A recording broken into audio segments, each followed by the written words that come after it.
বাংলাদেশের ঘটনাবলী নিয়ে ভারতের বিভিন্ন স্থানে বাংলাদেশ বিরোধী প্রতিক্রিয়া অব্যাহত আছে। বুধবারও কলকাতায় বাংলাদেশ হাইকমিশনে স্মারকলিপি দিয়েছে একটি উগ্রবাদী হিন্দু সংগঠন।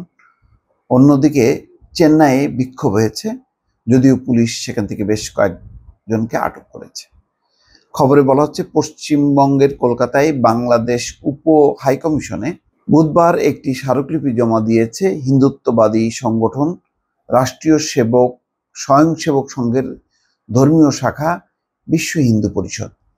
এতে চিন্ময় কৃষ্ণ দাসকে বাংলাদেশের ইসকনের প্রধান পুরোহিত হিসেবে উল্লেখ করে তাকে গ্রেপ্তারের নিন্দা জানানো হয়েছে। অথচ ইসকন বলছে যে চিন্ময়ের সঙ্গে তাদের কোনো সম্পর্ক নেই। যাই হোক, পশ্চিমবঙ্গের কোথাও আজ বুধবার বাংলাদেশ বিরোধী বিক্ষোভের খবর পাওয়া যায়নি, তবে চেন্নাই বিক্ষোভ থেকে অনেককে আটক করা হয়েছে বলে ভারতীয় সংবাদ মাধ্যমের খবরে বলা হয়েছে।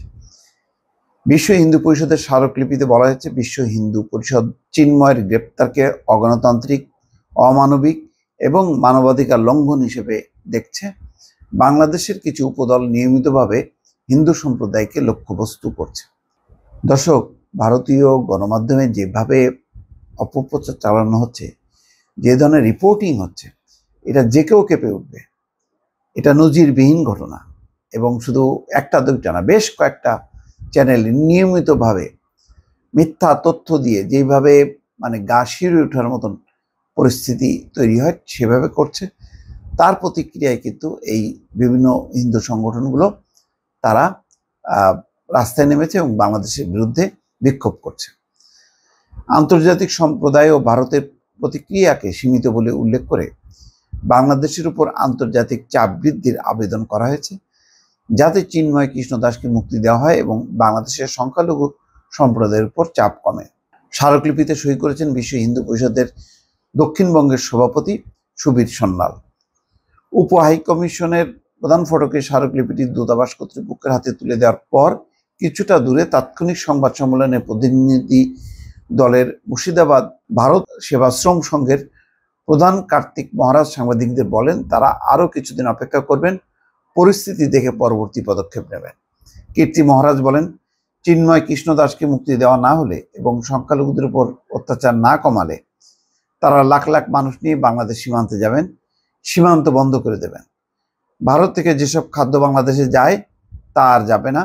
পশ্চিমবঙ্গের বিরোধী দলীয় নেতা শুভেন্দু অধিকারীও প্রতিবাদ করেছেন, মুখ্যমন্ত্রীও সংখ্যালঘুদের অধিকারের দাবিতে সরব হয়েছেন। এদিকে চেন্নাইয়ে যে খবর বলা হচ্ছে তাতে বলা হচ্ছে যে দক্ষিণ ভারতের চেন্নাইয়ের উপকূলবর্তী অঞ্চলে রাজা রথিনাম স্টেডিয়ামের সামনে বাংলাদেশ বিরোধী বিক্ষোভ করেছে বিজেপি, আরএসএস, এবিভিপি, হিন্দু মুন্নানি এবং অন্যান্য হিন্দু সংগঠনের সমর্থকরা। সেখান থেকে পুলিশ অনেককে আটক করেছে বলে টাইমস অফ ইন্ডিয়া জানিয়েছে। চেন্নাইয়ে কয়েক বছর আগে বাংলাদেশ উপ হাইকমিশন চালু করা হয়।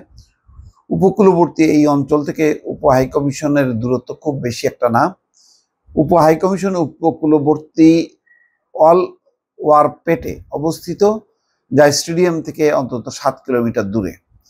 বিক্ষোভকারীরা বাংলাদেশ মিশনের দিকে যাওয়ার চেষ্টা করেনি বলে চেন্নাই থেকে এক সাংবাদিক প্রথম আলোকে জানিয়েছেন।